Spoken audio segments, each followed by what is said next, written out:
ठीक है। जैसे अगर मैंने आपको फर्स्ट टाइप सिंपल से नेचुरल इंटीजर पे बेस्ड है, फर्स्ट टाइप जो हमारे पास है वो इंटीजर पे बेस्ड है, वो भी पॉजिटिव इंटीजर पे। ठीक है।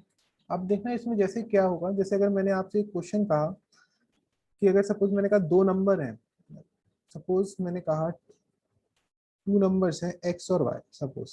ठीक है, एक बात समझना, टू नंबर्स एक्स और वाई हैं जिसमें मैंने कहा x is greater than y. ठीक है, मैंने कहा x is greater than y. तो अगर मैंने कंडीशन कहा, अगर मैंने कहीं पे ऐसा लिखा स्मॉलर नंबर, स्मॉलर नंबर, ठीक है, बोथ द नंबर ऐसे लिखा ना, स्मॉलर नहीं, बोथ द नंबर्स।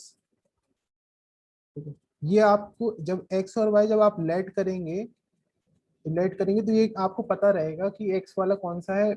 एक्स मतलब क्यों, या तो आपका इवन आएगा या तो ऑड आएगा, जो उसमें है क्वेश्चंस या तो इवन आएंगे या तो ऑड आएंगे। तो आपको पता रहेगा कि कौन सा बड़ा नंबर है कौन सा छोटा है। तो मैंने यहाँ पे ये वाली नोन कंडीशन हो गई। ठीक है, नोन कंडीशन हो गई x is greater than y. और ये जो चीज गिवन रहेगी बोथ द नंबर्स, अगर मैंने कहा both the numbers are smaller, ठीक है, दोनों नंबर स्मॉलर हैं, तो इसमें क्या करोगे, बोथ द नंबर स्मॉलर है तो इसमें क्या, both the number smaller than, suppose मैंने कहा both the number are smaller than 8, both the number are smaller than 8, तो आप क्या करोगे, तो अगर इसमें y को लेस देन 8 के लिए सॉल्व करोगे, y को लेस देन 8 के लिए सॉल्व करोगे तो ऑटोमेटिकली x वाला भी क्या हो जाएगा, लेस देन 8 हो जाएगा। क्यों हो जाएगा, क्योंकि जब आपने बड़े वाले को ही, जैसे आपने दो नंबर लिए तो बस 3 और 3, सपोज 4 और 3, 4 और कुछ और ले लेते हैं, 4 और 10 ले लिया, तो वो 10 और 4 दो नंबर ले लिए मैंने। ठीक है, दो नंबर ले लिए। अगर मैंने कहा कि जो दोनों नंबर जो हैं, दोनों नंबर जो हैं वो 15 से छोटे हैं, 15 से लेस हैं, तो मैं क्या बोल सकता हूँ, अगर मैंने ये बोल दिया 10 is less than 15, 10 is less than 15, तो 4 ऑटोमेटिकली क्या हो जाएगा, लेस देन 15 हो जाएगा। 4 ऑटोमेटिकली लेस देन 15 हो जाएगा। मतलब क्या है, जब भी आपके पास आए स्मॉलर नंबर, ठीक है, स्मॉलर आए कि both the numbers are smaller than given number, तो आपको बिग वाले को लेस देन के लिए सॉल्व करना है, बिग नंबर को लेस देन के लिए सॉल्व करना है। ठीक है, जैसे अब हम इस पे बेसिक क्वेश्चन करते हैं इसी पे, ठीक है, तो आपको और क्लियरिटी हो जाएगी। जैसे अगर आपको मैंने कहा find all pairs of consecutive odd positive integer, ठीक है, both of which are smaller than 18 and their sum is more than 20। ये आपसे क्वेश्चन कहा है, ठीक है। तो अब यहाँ पे क्या कहा गया, पेयर्स निकालने हैं किसके, कॉन्जिक्यूटिव, ठीक है, कॉन्जिक्यूटिव के निकालने हैं। पेयर मतलब आपको दो नंबर, ठीक है, पेयर का मतलब क्या है, टू नंबर्स आपको फाइंड आउट करने हैं। Find two numbers of consecutive odd, तो जब भी मैंने बताया था ऑड आ जाए, ऑड आ जाए तो ऑड को आप लोग क्या लेट करेंगे, क्योंकि दो ऑड लेट करने हैं, तो 2n+1 पहला ऑड स्पेसिफाई करता है, 2n+3 ये दो ऑड नंबर स्पेसिफाई करेंगे। ठीक है, अगर कहीं पे आपसे मैंने पूछा, अगर कहा होता इवन नंबर, तो इवन नंबर आपका होता, पहला इवन नंबर होता 2n, दूसरा होता 2n+2, तीसरा होता 2n+4, इस तरह से आपका बढ़ता रहता है। लेकिन हमें यहाँ पे इवन नंबर, हाँ x और x+2 भी कर सकते हैं, वो कोई प्रॉब्लम नहीं है, लेकिन ये वाला ज्यादा बेनिफिट रहता है। ठीक है, कहीं पे भी, ठीक है, क्योंकि ऐसे ही आप देखते ही समझ जाओगे कि यहाँ पे ये, अगर आप कई कहते हैं कि हम सर x ले लें, ठीक है, x और x+2, तो इसमें आपको यहाँ पे अगर ऑड है तो आपको स्पेसिफाई करना पड़ेगा कि x शुड बी ऑड, ठीक है, ऑड पॉजिटिव इंटीजर, ठीक है। अगर इवन है तो आपको इवन को स्पेसिफाई करना पड़ेगा, ठीक है। लेकिन इसमें सिर्फ आप क्या लिख सकते हैं, 2n+1 2n+3, वो आपका ऑटोमेटिकली ऑड समझ जाएंगे। और यहाँ पे n की वैल्यू क्या कर देंगे आप, n belongs to positive positive integer, ठीक है। तो ये दो नंबर आपके हो गए, ठीक है। आप चाहें तो x से भी सॉल्व कर सकते हैं, कोई प्रॉब्लम नहीं है। अब इसमें कहा गया both of which number are smaller than 18, तो वही जो मैंने लाइन ऊपर समझाई थी वही लाइन आ गई कि उन्होंने कहा दोनों के दोनों नंबर जो हैं 18 से छोटे हैं। तो मैंने क्या कहा था, जब भी स्मॉलर आ जाए तो आपको कौन सा लेना है, बड़ा नंबर। बड़ा नंबर, एक नंबर आपके पास है 2n+1, एक नंबर है 2n+3, तो कौन सा बड़ा नंबर है, 2n+3 बड़ा नंबर है। तो 2n+3 को किससे छोटा सॉल्व करोगे, लेस देन 18। जब बड़ा वाला नंबर 2n+3 लेस देन 18 होगा तो ऑटोमेटिकली 2n+1 का नंबर हो जाएगा वो छोटा हो जाएगा, ठीक है। तो इससे एक एक्सप्रेशन बनेगी, 2n, 3 को उस तरफ ले जाएंगे 15, n इज लेस देन 15/2। तो जो n का नंबर आएगा वो n का क्या आएगा, इस तरह से नंबर आएगा कि वो 15/2 से छोटा होगा, ठीक है। फिर उन्होंने क्या बोली, ये लाइन नेक्स्ट बोली, their sum is more than 18, जो उनका सम है वो मोर देन 18 है। किस किस का सम, 2n+1 प्लस 2n+3 का सम मोर देन 20 है, तो ये वाला साइन आ जाएगा, ठीक है।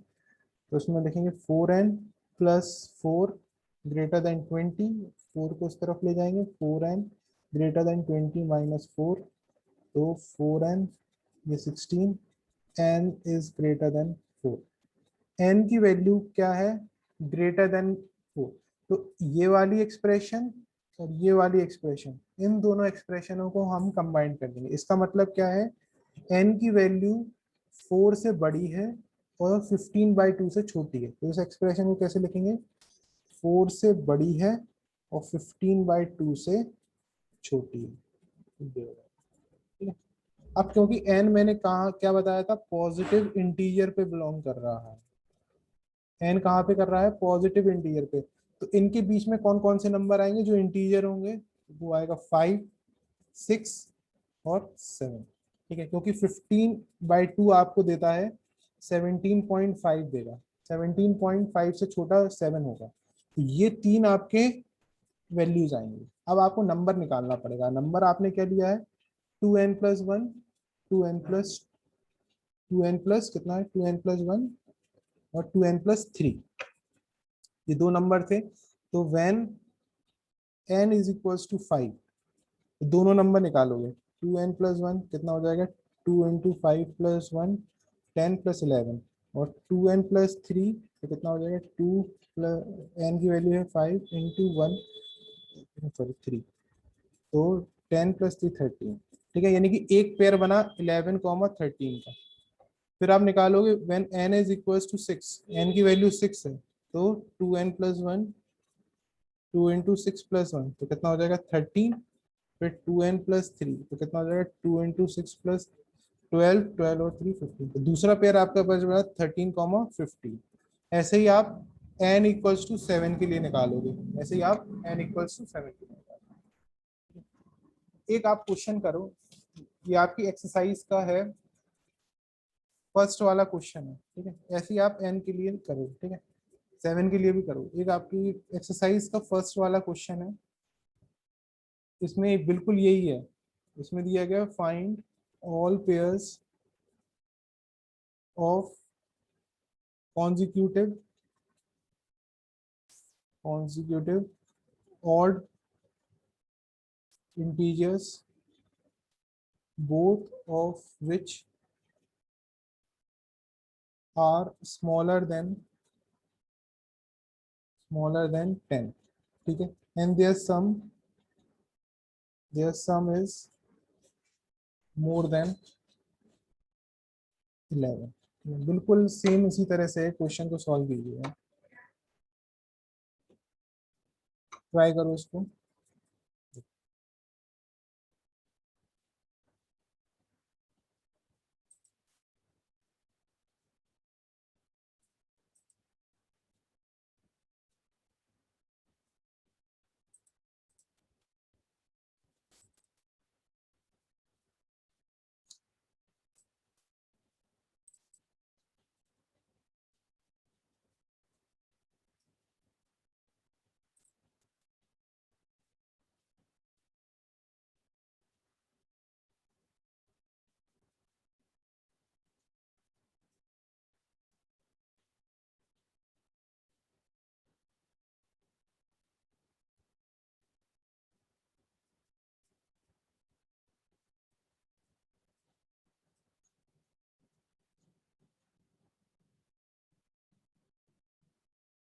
Sir done. ठीक है, कितने आ रही है n की वैल्यू? Sir 5, 7 and 9। 6 नहीं आ रहा? Sir odd. ऑड से कोई मतलब, तुमने फिर x से लेके सॉल्व किया होगा या ये सर x और x plus 2। 2? हाँ सर लेस देन 10 आ रही है और ग्रेटर देन 9/2। चलो ठीक है। अब देखना इसमें find all pairs of consecutive है। पेयर मतलब दो नंबर, दो नंबर्स हैं, ठीक है। और कॉन्जिक्यूटिव मतलब लगातार। तो इसमें एक नंबर ले लोगे क्या, 2n+1, 2n+3।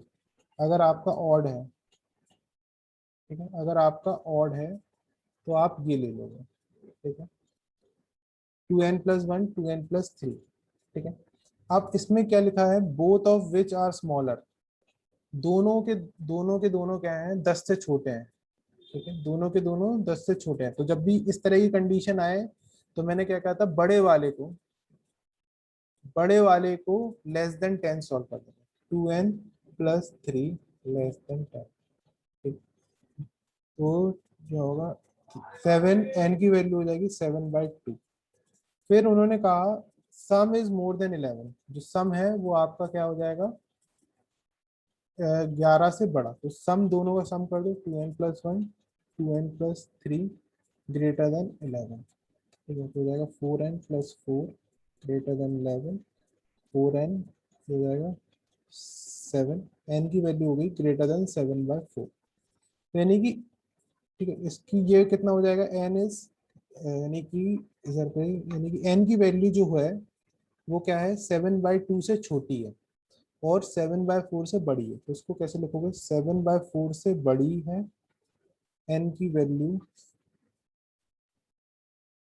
7/4 से बड़ी है और 7/2 से छोटी है। ये इस तरह से आपकी एक्सप्रेशन बन जाएगी, ठीक है। अब 7/4 का मतलब कितना हुआ, 4 × 1 = 4, 1.75।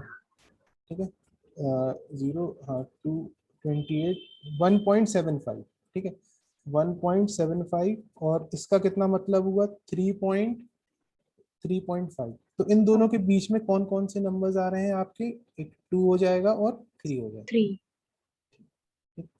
ये याद रखना, जब भी आपके पास बोला जाएगा स्मॉलर, ठीक है, ये वाली जो लाइन है इसका मतलब both of which are smaller than 10, ठीक है। तो इसमें क्या करोगे, जो बड़ा वाला नंबर है उसको लेस देन सॉल्व दिखाओगे, ठीक है, बड़ा वाला नंबर होगा उसको लेस देन।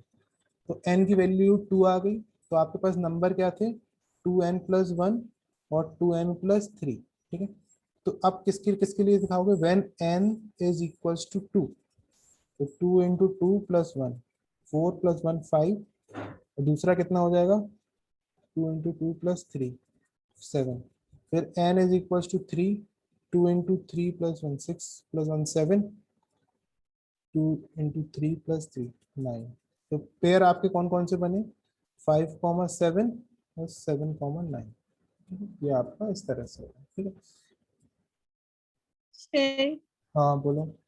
सर मैंने x और x plus 2 किया तो 9,11 भी आ रहा था। आप एक बार उससे भी सॉल्व कर दीजिए।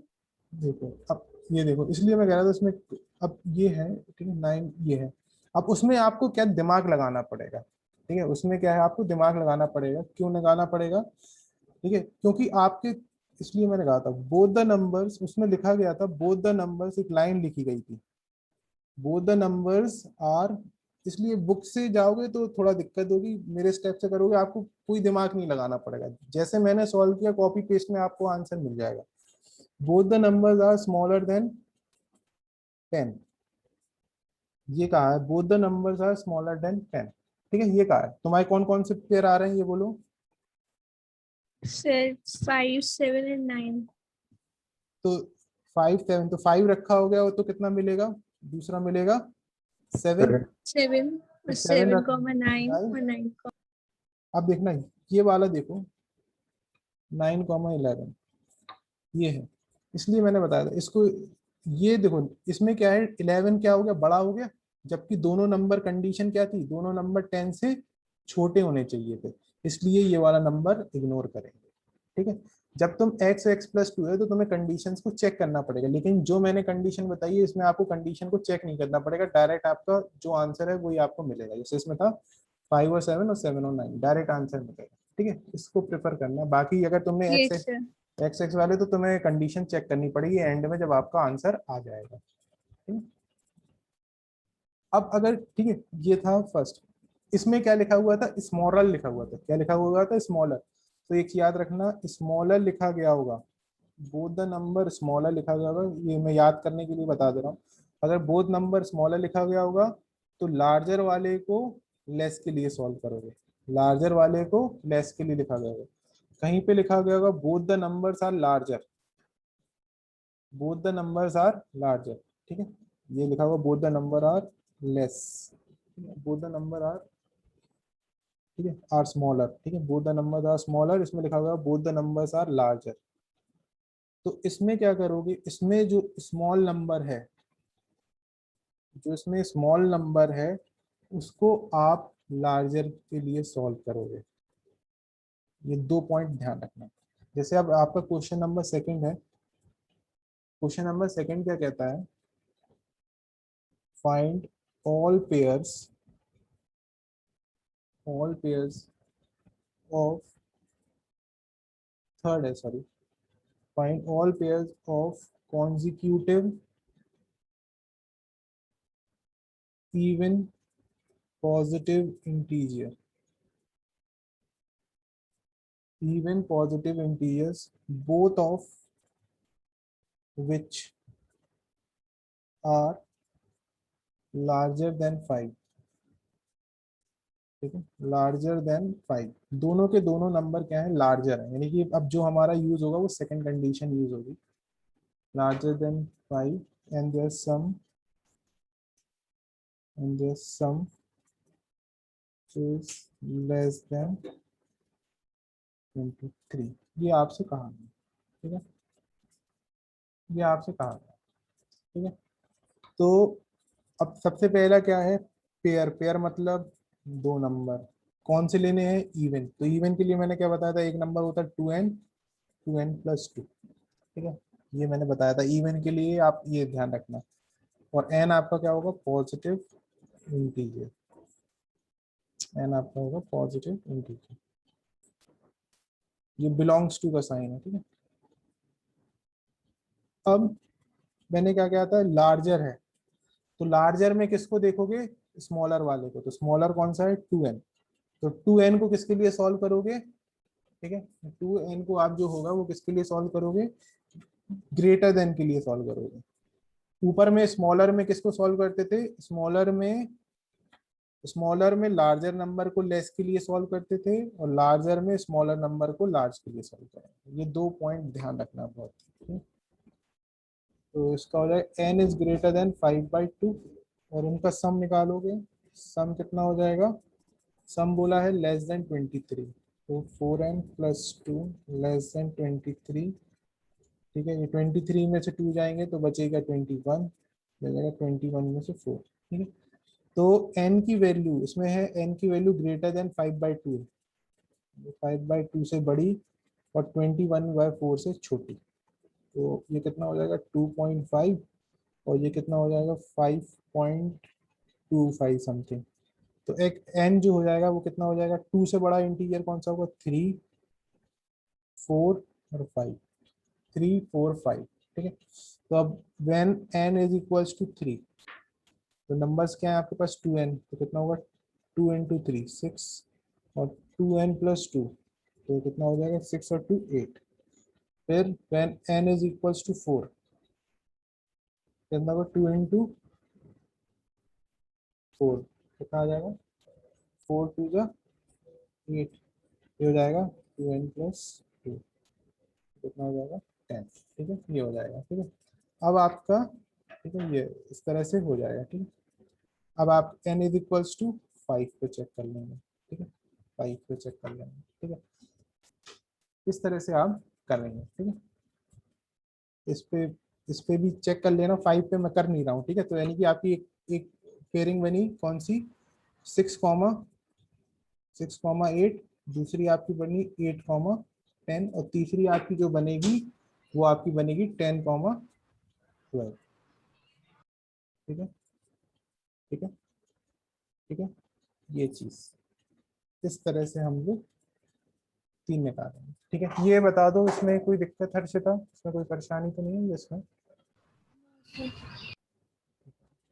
सर एक बार फिर से समझा दीजिए। कहाँ से? स्टार्टिंग से? Yes sir. स्टार्टिंग में क्या है, मैंने क्या इसमें क्या दिया गया है, इवन दिया गया है। तो इवन में तो ये फिक्स है, आपको यही लेट करना है। ठीक है, एक्स एक्स प्लस वाला 2 करोगे वो भी कर सकते हैं, लेकिन उसमें फिर बाद में कंडीशन आपको चेक करनी पड़ेगी। ठीक है, ये है। तो 2n प्लस 2 ये आपका इवन होगा। फिर इसमें कंडीशन क्या गिवन थी, both of them are larger than 5। दोनों के दोनों नंबर क्या है, 5 से बड़े हैं। ठीक है, तो 5 से बड़े हैं। अगर छोटा वाला 5 से बड़ा होगा तो ऑटोमेटिकली बड़ा वाला तो 5 से बड़ा ही होगा। इसलिए मैंने ऊपर लाइन लिखवाई थी कि जब लार्जर लिखा गया होगा, ठीक है, जब लार्जर लिखा गया होगा तो स्मॉलर नंबर को देखेंगे, और स्मॉलर नंबर को किसके लिए देखेंगे, लार्ज के लिए। तो लार्ज के लिए मतलब ग्रेटर देन का साइन लगाएंगे। ठीक है, ग्रेटर देन का साइन लगाएंगे। तो ये इन दोनों में स्मॉलर नंबर कौन सा था, 2n वाला था। तो 2n में कौन सा साइन लगाएंगे, ग्रेटर देन। देखो ये ग्रेटर देन। अब आगे बात समझ में कैसे होगा, क्यों ना, मतलब सर यही। इसमें छोटा ही क्यों लेते हैं, मतलब छोटा नंबर? क्यों छोटा नंबर इसलिए लेते हैं, अगर जैसे मैंने कहा 8 और 15 का, ठीक है, 8 और 15 का, अगर मैंने कहा दोनों के दोनों नंबर 20 से छोटे हैं, both the numbers are small, दोनों दोनों अगर 20 से छोटे हैं, तो अगर मैंने 15 वाले को कंसिडर किया, अगर मैंने कहा 15 अगर 20 से छोटा होगा तो ऑटोमेटिकली 8 भी 20 से छोटा हो जाएगा कि नहीं हो जाएगा, 8 भी छोटा हो जाएगा कि नहीं। तो इसलिए जब भी स्मॉलर नंबर होता है तो स्मॉलर में हम लोग ग्रेटर को देखते हैं। ठीक है, स्मॉलर में हम लोग ग्रेटर को देखते हैं। और जब आपसे कहा गया जैसे 8 और 15 है, ठीक है, 8 और 15 है, और आपसे कहा गया दोनों नंबर लार्जर देन 5 है, दोनों लार्जर देन नंबर 5 है, तो मैंने अगर कहा ये स्मॉलर नंबर अगर 5 से बड़ा होगा तो ऑटोमेटिकली जो 15 होगा वो 5 से बड़ा होगा। इसलिए जब लार्जर में होता है तो हम स्मॉलर नंबर को ग्रेटर के लिए देखते हैं। ठीक है, ये कंडीशन है। ठीक है, फिर सेकंड कंडीशन उन्होंने कहा कि आपका सम है, सम लेस देन 23 होना चाहिए, उसको सॉल्व किया, एन की वैल्यू निकाल दी, और आपकी एन की रेंज आ गई। ये आपकी एन की रेंज आ गई। जब रेंज आ गई तो एन को आपको, क्योंकि इंटीजर है तो सिर्फ कौन सी वैल्यू लेनी थी, इंटीजर वाली वैल्यू लेनी थी, एक एक करके वैल्यू सब्स्टिट्यूट कर देंगे, आपका आंसर आता जाएगा। ठीक है, ठीक है, अब यस तो सर। क्लियर है। अब जैसे इसमें एक क्वेश्चन है, ये आपका क्वेश्चन नंबर 6 5th है सपोज। ठीक है, सर हाँ हाँ सर हाँ जैसे हाँ, बोलो। इसमें जैसे लेस देन दिया हुआ है तो उसमें ग्रेटर नंबर क्यों लेते हैं, इसका कोई रीजन है?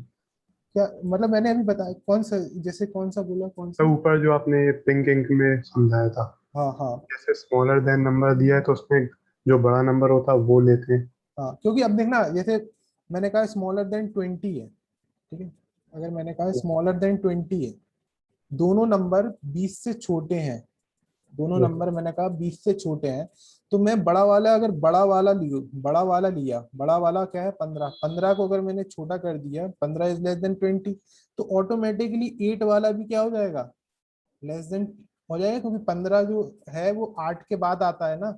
तो अगर Yes, sir. 15 नंबर 20 से छोटा हो जाएगा तो 8 वाला ऑटोमेटिकली क्या हो जाएगा, 20 से छोटा हो जाएगा। ठीक है, बस सिंपल से याद रखो, जब भी स्मॉलर आएगा तो लार्जर वाले को लेंगे, और लार्जर आया तो स्मॉलर वाले को लेंगे, अपोजिट ध्यान रखो। ठीक है, Okay. अगर आप ये देखो, आपके पास एक क्वेश्चन है, एक सोल्यूशन है, क्वेश्चन नंबर 5 है, एक सोल्यूशन है जिसका टेम्परेचर हमें रखना है 86 फ़ारेनहाइट से 95 फ़ारेनहाइट तक रखना है, ये है। ठीक है, आपको सेल्सियस में रेंज बतानी है, सेल्सियस में रेंज बतानी है उस टेम्परेचर की क्या होगी। और हमारे पास सेल्सियस टू फ़ारेनहाइट का टेम्परेचर का रिलेशन दे रखा है 9/5 C + 32। ये आपको फ़ारेनहाइट और सेल्सियस का एक रिलेशन दे रखा है या एक फॉर्मूला दे रखा है, जो भी आप कह सकते हैं, ठीक है।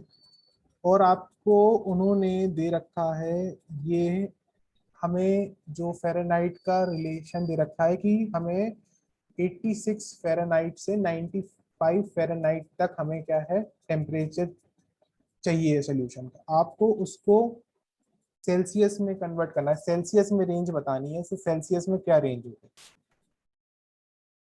तो क्या करोगे इसमें, एक बार फ़ारेनहाइट में, फ़ारेनहाइट 86 डिग्री है, तो 86 डिग्री के लिए आप सॉल्व करोगे, एक बार किसके लिए सॉल्व करोगे 95 डिग्री पे। इससे भी सी की वैल्यू आएगी, इससे भी सी की वैल्यू आएगी।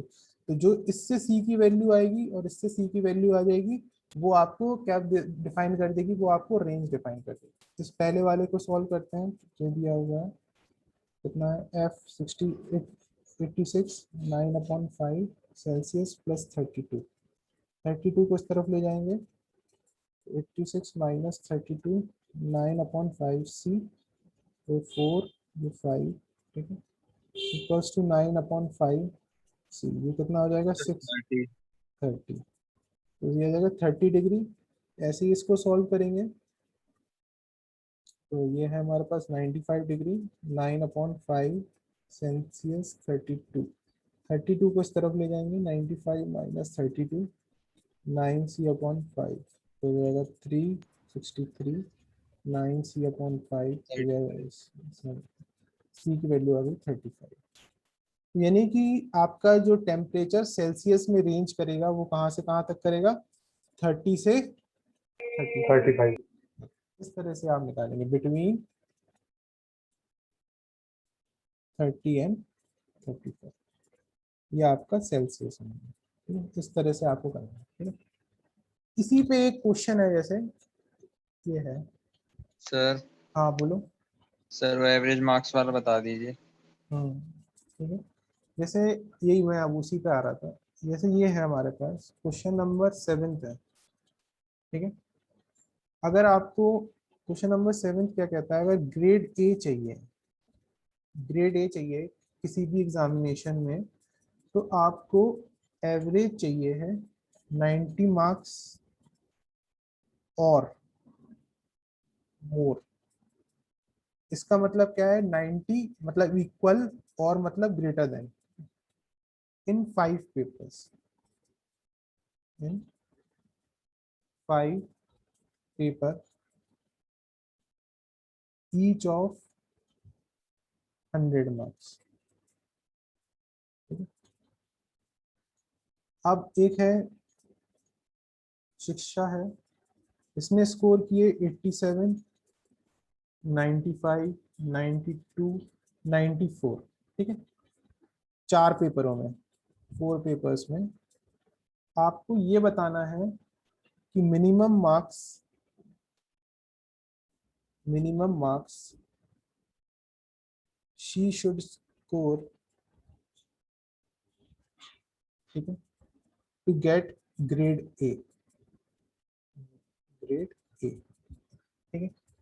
अब देखिएगा इस क्वेश्चन को कैसे करेंगे, ठीक है, क्योंकि आपसे कहा गया है एवरेज जो होना चाहिए, इधर पे एवरेज लिखो, एवरेज जो होना चाहिए वो क्या होना चाहिए, 90 मार्क्स होना चाहिए या 90 से ज्यादा होना चाहिए, 90 से ज्यादा होना है, 90 मार्क्स और 94 इन 5 पेपर, 5 के पेपर्स में हमारा होना चाहिए।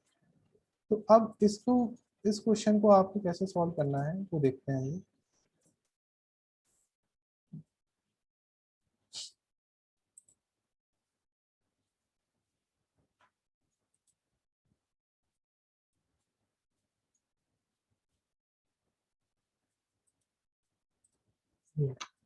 अब हम मान लेंगे लेट, क्योंकि 4 पेपर दिए हैं उसने, 5वें पेपर का बताना, let she secure x x marks, x marks का, ठीक है। अब एवरेज कैसे निकलता है, एवरेज कैसे निकलता है, sum of observation On total of the upon number of observation, ठीक है, sum of observations upon number of observation, number of observation, ठीक है। तो हम लोग जो पेपर्स हैं उनका सम निकालेंगे, 87 plus 95 plus 92 plus 94 plus x, ठीक है, क्योंकि हमें 5 सब्जेक्ट निकालना था तो 5 सब्जेक्ट के लिए हमने ये कर दिया, ठीक है। अब ठीक है, अपॉन कितना आ जाएगा, नीचे आ जाएगा 5, ठीक है 5। उन्होंने कहा है एवरेज जो होना चाहिए, ठीक है, इस पूरे का एवरेज, अब ये एवरेज है क्योंकि हमें शिक्षा को क्या करवाना है, उसको ग्रेड ए दिलवाना है, ग्रेड ए दिलवाना है, यानी कि इस पूरे का एवरेज या तो 90। ग्रेटर होना चाहिए या इक्वल होना चाहिए 90 के, ठीक है, क्योंकि उसमें लिखा हुआ 90 मार्क्स, और जब भी 90 मार्क्स और लिखा है तो इसका मतलब इक्वल कंडीशन भी है और ग्रेटर वाली कंडीशन भी है। अब आप लोग इसको सॉल्व कर लीजिएगा। तो कैसे सॉल्व करेंगे इसको, 5 को उस तरफ कर देंगे, तो इसका पहले समेशन निकालो, इसका कितना समेशन आएगा, कितना 168, 368 plus x multiplying by 5 on both the side, तो 90 इंटू 5 तो हो जाएगा 368 प्लस एक्स ग्रेटर देन 450, ठीक है, तो x is greater than 82। 450, x is greater than equals to 82, ठीक है। लेकिन हमें उन्होंने पूछा है मिनिमम बोला है, उन्होंने क्या बोला है, मिनिमम मार्क्स। तो मिनिमम कब होगा, जब वो इक्वल वाली कंडीशन होगी, तो आप बोलेंगे x is equals to 82 marks, ठीक है, ये आपका आंसर होगा, ठीक है। मिनिमम वाले के केस में, क्योंकि हम मिनिमम चाहिए तो मिनिमम में हम इक्वल को कंसिडर करते हैं, ठीक है, ये है। तो अब आपके इसके आराम से क्वेश्चन, इस वाली एक्सरसाइज के आराम से क्वेश्चन, क्वेश्चन नंबर 1 से लेके क्वेश्चन नंबर 9 तक आराम से हो जाएंगे, क्वेश्चन नंबर 9 तक आराम से हो जाएंगे, बिल्कुल आराम से हो जाएंगे। बस आपको ये मैंने सारे करा ही दिए हैं, ठीक है, क्वेश्चन नंबर 7 तक तो मैंने करा ही दिए हैं। ये एक और देख लीजिएगा, जैसे आपके पास क्वेश्चन नंबर 8, मैं इसका हिंट बता दे रहा हूँ, हिंट में बता दे रहा हूँ, हिंट है जैसे आपके पास एक हमारे पास कैसेट कंपनी है,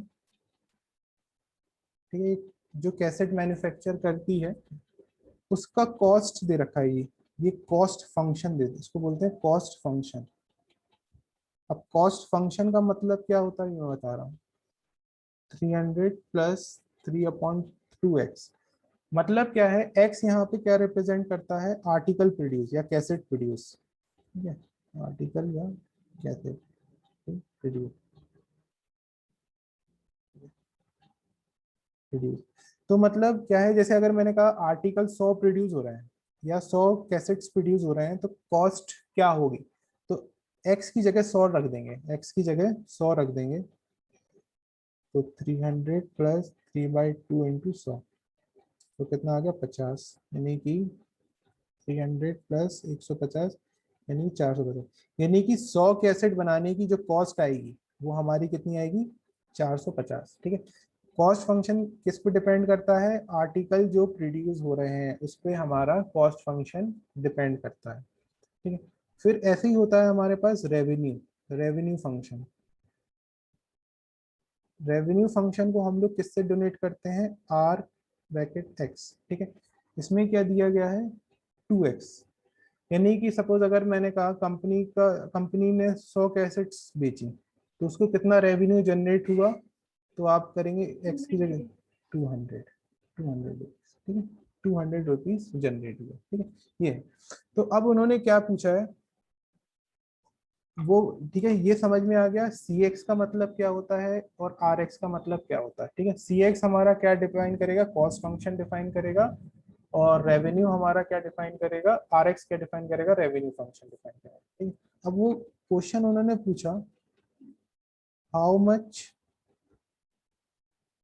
how much cassettes must be produced, must be sold, sorry, not must be sold